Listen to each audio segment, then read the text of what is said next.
करें इमरान खान साहब हमारे बीच में तशरीफ ला चुके हैं।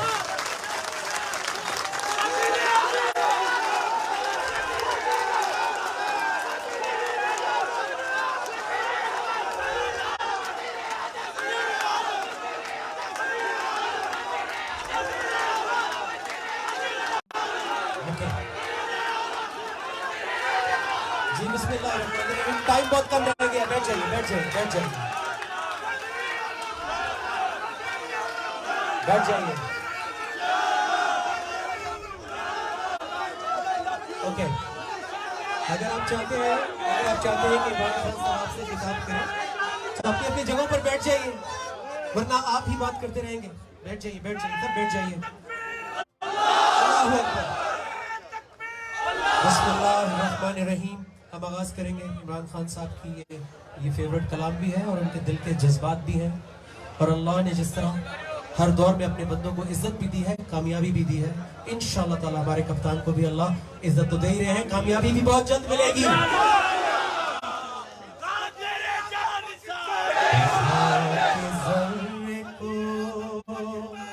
उठा के ज़र्रे को आफ़ताब बनाने वाले, अपने बंदों पे रहमत लुटाने वाले, उठा के ज़र्रे को आफ़ताब बनाने वाले, अपने बंदों पे रहमत लुटाने वाले, उठा के ज़र्रे को। मैं बड़ी शान से जीता हूँ कि रहमान है तू, मैं बड़ी शान से जीता हूँ कि रहमान है तू, मायूस नहीं करता, कभी मायूस नहीं करता, ऐसा निभाने वाले,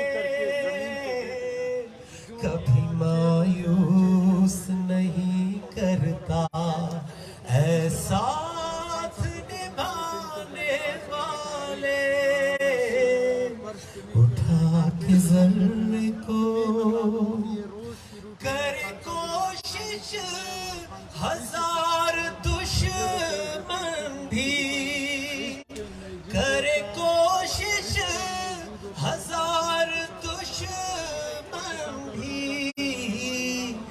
मिट गए हैं हमेशा, मिट गए हैं हमेशा, तेरा नाम मिटाने वाले, उठा के ज़र्रे को।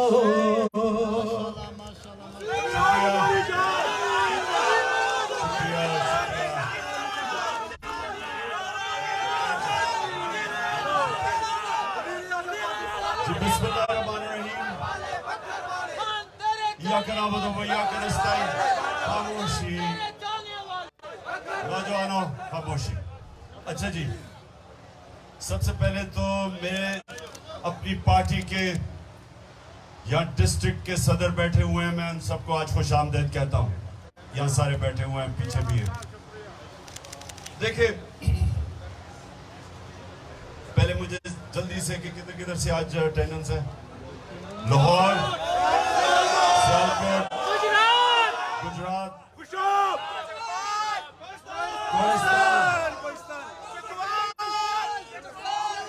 डिस्ट्रिक्ट प्रेसिडेंट हमारे साहिबान, खुशाब, चारों लोग खुशाब से सिर्फ। तुम क्या मुकाबला करोगे अगर यहाँ हमला हो गया? चार लोगों ने क्या? अच्छा आगे बकर अटक मियां वाली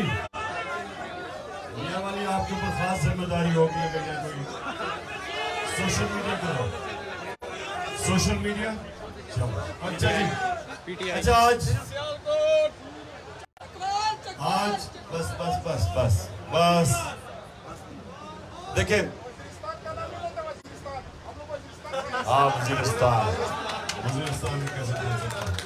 अच्छा ये सुनना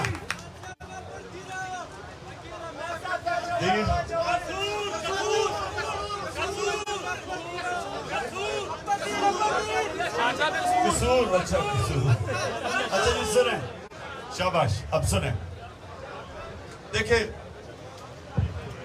मैं फिर से अपने नौजवानों आपको मेरा जो आज पैगाम रमज़ान के महीने में कि अल्लाह ने आप सबको सलाहियत दी है लीडर बनने के लिए। आप अल्लाह की सबसे अजीम मखलूक हैं। मसला ये है कि हमें पता ही नहीं हम जिंदगी से गुजर जाते हैं इस चीज का इल्म ही नहीं हमें होता कि अल्लाह ने हमारे में कितनी सलाहियतें दी है। जो भी इंसान है वो लीडर बन सकता। आप सब आप तहरीक इंसाफ के कारकुन हैं आप सब लीडर बन सकते हैं। अब लीडर बनने के लिए मैंने सिर्फ जो सलाहियतें आपको बतानी है क्योंकि हमारे नबी सल्लल्लाहु अलैहि वसल्लम दुनिया की तारीख के सबसे अजीम लीडर थे। ना कभी आया ऐसा लीडर और ना कभी आ सकता। अब उसकी क्या सलाहियतें थी वो लीडरशिप की क्या सलाहियतें थी जो मेरे नबी में थी। सबसे पहले सच्चा इंसान सादिक जो सच बोलने वाला इंसान है उसकी इज्जत होती है। लीडर अपनी इज्जत डंडे से नहीं करवाता उसके किरदार से कैरेक्टर से उसकी इज्जत होती है। सच्चा आदमी जिधर भी चला जाता है जिधर भी सच्चा आदमी जाता है जिस मर्जी दीन में माशरे में जिस मर्जी मुल्क में सच्चे आदमी की हमेशा इज्जत होती है। जब इस्लाम फैला दुनिया में तो लोगों का ख्याल है तलवार की वजह से फैला। लोगों को ये पता ही नहीं कि मलेशिया और इंडोनेशिया में कोई मुसलमान फौज नहीं गई थी। मुसलमान ताजर गए थे हमारे सूफी गए थे लेकिन जो ताजर गए थे उनसे लोग इतने मुतासिर हुए उनकी सच्चाई से उनके किरदार से। नाप तोल में क्योंकि कुरान में हुक्म है कि आप उसमें 2 नंबर ही नहीं करेंगे तो उनके कैरेक्टर से उनकी ईमानदारी से लोग उनको देख के मुसलमान हुए। दूसरी चीज अमानतदार इंसाफ करने वाला। ये नबी सल्लल्लाहु अलैहि वसल्लम की दूसरी नबूवत से पहले सादिक और अमीन थे।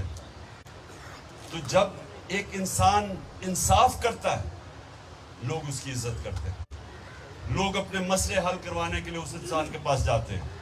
गांव के अंदर जो मशहूर होता है कि एक आदमी सच्चा और अमानतदार है लोग उसके पास जाते हैं अपने मसले हल करने के लिए क्योंकि एतमाद होता है उन पे। लीडर के ऊपर लोगों को एतमाद होना चाहिए कि वो सच भी बोलेगा और वो अमानतदार भी होगा। वो सिफारिश ही नहीं सामने लेके आएगा। बस 2 नंबर ही नहीं करेगा।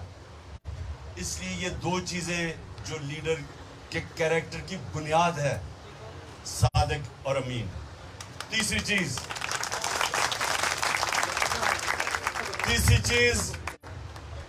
कि एक बुज़दिल आदमी लीडर नहीं बन सकता। वो एक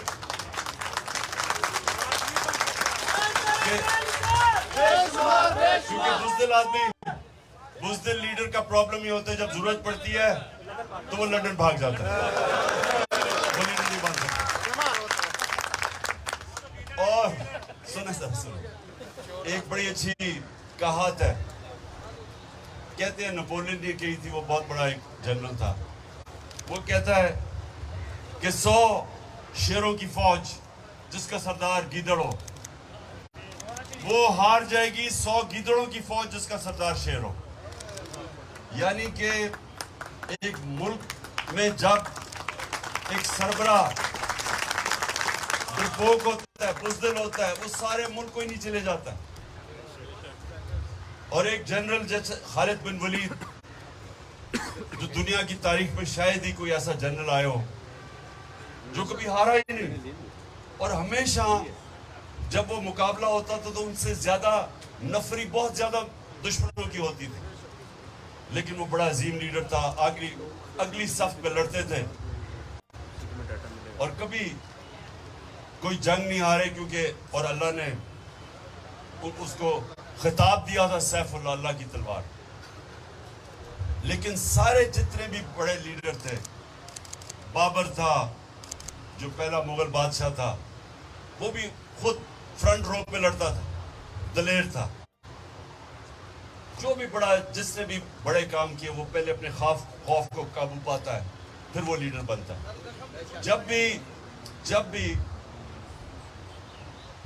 जब भी कोई भी लीडर या जो भी बड़ा काम करता है, वो अपने खौफ को काबू पाए बगैर बड़ा काम नहीं कर सकता। ये नहीं कि हमारे में खौफ नहीं है, खौफ होता है हम सब में, लेकिन कामयाब इंसान, बड़ा इंसान उस खौफ को काबू पाता है। इसलिए अल्लाह कुरान में कहता है कि जो लोग ईमान ले आए, मैं उनके खौफ दूर कर देता हूं। ये बहुत बड़ी बात है, ये समझे ये आयत। नारे तकबीर! अभी नहीं, वो टाइम कम है। कितना रह गया टाइम? 10 मिनट रह गए। जरा मैं बात खत्म करूं। ये बड़ा आपको समझने की चीज है कि खौफ हम सब में होता है, लेकिन कामयाब इंसान अपना खौफ के ऊपर काबू पाता है। आपको पता है, आज तक कोई बड़ा बिजनेसमैन ही नहीं बना जो नुकसान से डरता हो, नुकसान करने से बिजनेस में डरता हो। वो रिस्क लेता है। बड़ा बिजनेसमैन बड़ी रिस्क लेता है। बड़ा इंसान बड़ी सोच रखता है। बड़ा इंसान बड़े फैसले करता है। और बड़ा फैसला क्यों हर कोई नहीं कर सकता? क्योंकि लोग डरते हैं। अगर वो फैसला, अगर वो कामयाब नहीं होता, वो फेल हो जाते हैं, उससे डरते हैं। जो आदमी हारने से डरता है, वो कभी जीतना नहीं चाहता, उसको जीतना ही नहीं आता। हार से जो डरता है वो जीत नहीं सकता। चौथी चीज है लीडर में चाहिए।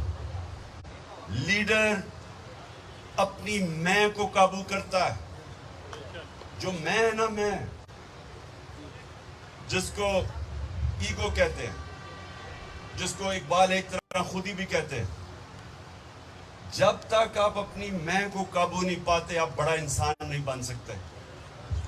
जब तक इंसान मैं से बाहर नहीं निकलता, बड़ा इंसान होता है जिसकी बड़ी सोच होती है। बड़ी सोच अपने से निकल के बड़ी सोच होती है। नबी सल्लल्लाहु अलैहि वसल्लम रहमतुल लिल आलमीन थे। सब इंसानों के लिए रहमत बन के आए थे। मुसलमानों के लिए नहीं बन के आए थे, इंसानियत के लिए आए थे। इससे बड़ा इंसान क्या हो सकता है? खुद सोचे ना, इससे बड़ा इंसान क्या हो सकता है कि वो अपनी फैमिली के लिए नहीं, वो अपने कबीले के लिए, अपने शहर के लिए नहीं, वो इंसानियत के लिए आया था। ये होता है बड़ी सोच, इंसानों की कदर करने, इंसानों की बेहतरी के लिए। ये होता है एक अजीम इंसान और अजीम सोच। तो जो भी दुनिया में, जिसको दुनिया याद रखती है, ये फिर से याद रखें, जिसको दुनिया याद रखती है, उसकी हमेशा बड़ी सोच होती है। अपने मैं से निकल जाता है बाहर। यहां जितने भी आप बड़े शरीर के अंदर चले जाएं, इस्लाम कैसे फैला था? बड़े बड़े बुजुर्ग आए थे, वलीउल्लाह, दाता साहब, मियां मीर, बाबा बुल्ले शाह, निजामुद्दीन औलिया, मोइनुद्दीन चिश्ती, ये बड़े बड़े लोग थे। आज भी आप चले जाएं तो लाखों लोग उनके मजार पे आए हुए होते हैं। क्यों आते हैं? अब ये सोचे ना, अपने से सवाल पूछे। अभी भी दाता साहब का उर्स होता है, आप लाहौर में जो रहते हैं, आप देखिए किस तरह दुनिया आती है। क्यों आती है? बाबा फरीद गंशकर, तो सारे जी सारे आशिक रसूल थे। ये सब अपने नबी सल्लल्लाहु अलैहि वसल्लम की सुन्नत पे चलने वाले थे। और वो सारों ने ये, उन्होंने जब ये आए, अब आप अजमेर में जाएं ख्वाजा मोइनुद्दीन चिश्ती के मज़ार पे, तो वहाँ हिंदू भी आए हुए होते हैं, वहाँ सिर्फ मुसलमान नहीं है। क्यों जाते हैं वो? क्योंकि वो इंसानियत के लिए आए थे। ये आपने समझनी है बात। जो इंसानों की खिदमत करता है, अल्लाह उसको इज्जत देता है, क्योंकि वो नबी सल्लल्लाहु अलैहि वसल्लम की सुन्नत पे चलता है। आज मैं लाहौर के अंदर गंगा राम को आप जानते हैं, क्योंकि उसने एक अस्पताल बनाया था। उसको इसलिए जानते हैं, उसने इंसानियत के लिए। आज भी हम उसको नाम नहीं किसी ने बदला पाकिस्तान बनने के बाद, क्योंकि गंगा राम की मुसलमान भी इज्जत करते हैं कि उसने हमारे लिए अस्पताल बनाया था। तो ये याद रखें कि जो भी लीडर भी आता है, दो किस्म के लीडर आते हैं। एक लोग उनको गालियां निकालते हैं, वो पब्लिक पे निकल नहीं सकते, वो निकलते हैं तो चोर चोर की आवाजें लग जाती हैं। और पैसा बेतहाशा होता है, 3 दफा वजीर आजम बन चुके होते हैं, लेकिन इज्जत नहीं होती, क्योंकि जो जात के लिए आता है उसकी कभी कौम इज्जत नहीं करती। कितने अरबों अरबों खरबों पति इस दुनिया में आए हैं, कौन जानता है उनको? कि कोई याद रखता है? कितने पैसे वाले अरबों अरबों पति आए, कौन याद रखता है उनको? लेकिन दादा साहब को हमेशा लोग याद रखेंगे, और अल्लाह के सूफी सब याद रखेंगे, क्योंकि वो इंसानियत के लिए आए थे। नबी सल्लल्लाहु अलैहि वसल्लम आखिरी खुतबा अरफात के ऊपर आखिरी खुतबा देते हैं। 10 साल पहले वो शुरू करते हैं मदीना में, तो मुश्किलों से मुसलमान गुजारा करते हैं। 2 साल के बाद जंग बदर होती है, 313 मुसलमान अल्लाह के करम से जंग जीत जाते हैं। अगली 2 जंगें बाल बाल मुसलमान उम्मा बचती है। जंगे ओहद पे और जंगे खंदक पे मुश्किल से मुसलमान बचते हैं, खतरे में होते हैं, बुरे हालात होते हैं। और उसके बाद आहिस्ता आहिस्ता एक वक्त आता है 10 साल के बाद कि सारा अरब मुसलमानों के नबी सल्लल्लाहु अलैहि वसल्लम की लीडरशिप के नीचे आ जाता है। फतह मक्का हो जाती है, सबको माफ कर देते हैं। ये सुने, फतह मक्का के बाद सबको माफ कर देते हैं, क्योंकि वो, हालांकि उन लोगों ने जुल्म किया था, दुश्मनियां की थी, उनकी वजह से घर छोड़े, तो अगर जात के लिए, बस जात के लिए अगर करें, अकल करके सुनो, तुम्हारा फायदे के लिए मैं बातें कर रहा हूँ। सारी जिंदगी याद रखना जो मैं तुम्हें बता रहा हूँ। चार चीजें लीडर बनने के लिए। तो उन्होंने सबको क्यों माफ किया? कि वो अपनी जात के लिए नहीं कर रहे थे। तो जब वो अरफात के ऊपर अपना आखिरी खुतबा पढ़ते, तो जब खुतबा खत्म करते हैं तो लाख लोग सामने जमा हुए होते हैं, तो कहते हैं, सबसे पूछते हैं कि अल्लाह को गवाह रख के सब ये बताओ कि मैंने दयानतदारी से अल्लाह का पैगाम आपको दिया। क्योंकि उन्होंने कहा, आज मैंने तुम्हारा दीन मुकम्मल कर दिया है, और अब दयानतदारी से बताओ अल्लाह को गवाह रख के कि क्या दयानतदारी से मैंने अपना दीन आप तक पहुंचाया, पैगाम दिया। तो सारा आहिस्ता आहिस्ता जब आवाज पीछे तक जाती है, तो लाख लोगों की आवाज आती है कि हाँ नबी। सब कहते हैं दिल से कि हाँ नबी, आपने दयानतदारी से अल्लाह का पैगाम हमें पहुंचाया। और फिर रोना शुरू कर देते हैं लोग, लाख लोगों के आज रोने की आवाज आनी शुरू हो जाती है। क्यों आती है?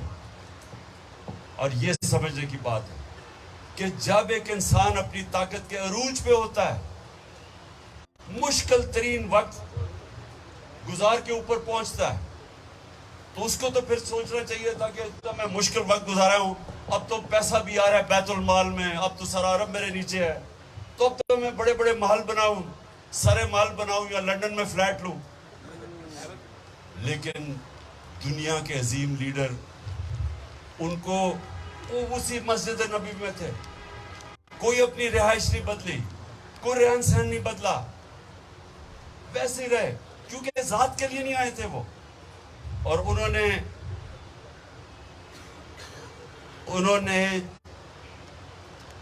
और लोग क्यों रो रहे थे? क्योंकि लोगों को पता था कि अब उन्होंने अपना पैगाम मुकम्मल कर दिया, उनकी मिशन पूरी हो गई है। तो इसलिए लोग रो रहे थे कि अब ये हमारे साथ नहीं रहेंगे, ये अपने अल्लाह के पास जाना चाहते हैं।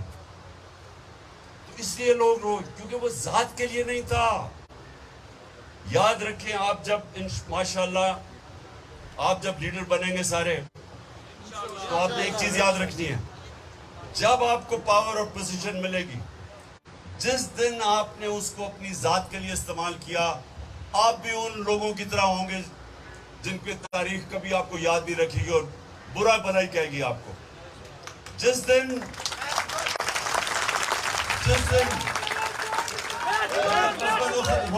खुलने लगा, जिस दिन आपने ये समझा कि अल्लाह ने मुझे जिम्मेदारी दी है और अपने नबी सल्लल्लाहु अलैहि वसल्लम के कदमों पे, उनकी शरिया पे, उनकी सुन्नत पे चल के आपने उसको एक जिम्मेदारी समझ के इंसानियत के लिए मदद करने के लिए निकले, तो आपकी सियासत इबादत बन जाएगी, वो इबादत में शामिल होगी और आपकी लोग इज्जत करेंगे। जिस तरह कायद आज़म की हम इज्जत करते हैं, कैंसर से मार रहे थे कायद आज़म, उन्होंने अपने दुश्मनों को नहीं पता चलने दिया कि वो कैंसर से मार रहे हैं, कि कहीं वो पाकिस्तान को बनने से रोक ना दें।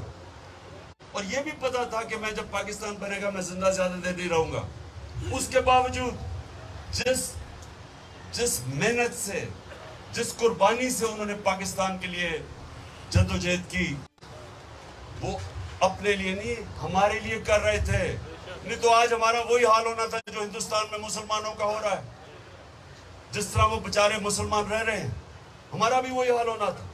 और कायद आज़म ने तब सोच लिया था, मुसलमानों को कहा कि अगर तुमने पाकिस्तान ना बना तो तुम्हें नहीं पता, तुम अंग्रेज की गुलामी के बाद हिंदू की गुलामी करोगे, जो आज मुसलमान कर रहे हैं हिंदुस्तान में। इसलिए हम उनके लिए प्यार, इसलिए हम कायद आज़म की हमेशा इज्जत करेंगे।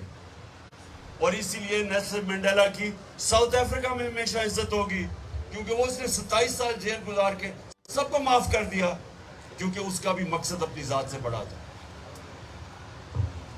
दुआ कर लें, हाथ उठाएं। सबसे पहले अल्लाह पाकिस्तान को वो मुल्क बना जो मदीना के रियासत के असूलों के ऊपर,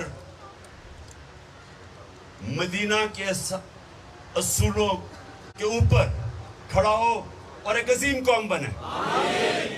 अल्लाह पाकिस्तान में जो सबसे जरूरी चीज हमें चाहिए, अदल और इंसाफ और कानून की हुक्मरानी, और अल्लाह पाकिस्तान वो मुल्क बने जो कोई पाकिस्तानी, जो भी उसका मजहब हो, कोई पाकिस्तानी रात को भूखा ना सोए। और ये आखिर में, ये मेरे यहाँ कोहिस्तान से भी आए हुए हैं वो लोग, जिधर नौकरियां ढूंढने के लिए बाहर जाते हैं, अरब मुमालिक में जाते हैं, बीवी बच्चों को सालों के लिए छोड़ के चले जाते हैं, माँ बाप को। तो पाकिस्तान को अल्लाह वो मुल्क बना, इतना खुशहाल मुल्क बना कि बाहर से लोग पाकिस्तान में नौकरियां ढूंढने आए। आमीन। मज़ीद वाक़यात और ख़बरों के लिए आई पॉइंट टीवी को सब्सक्राइब करें।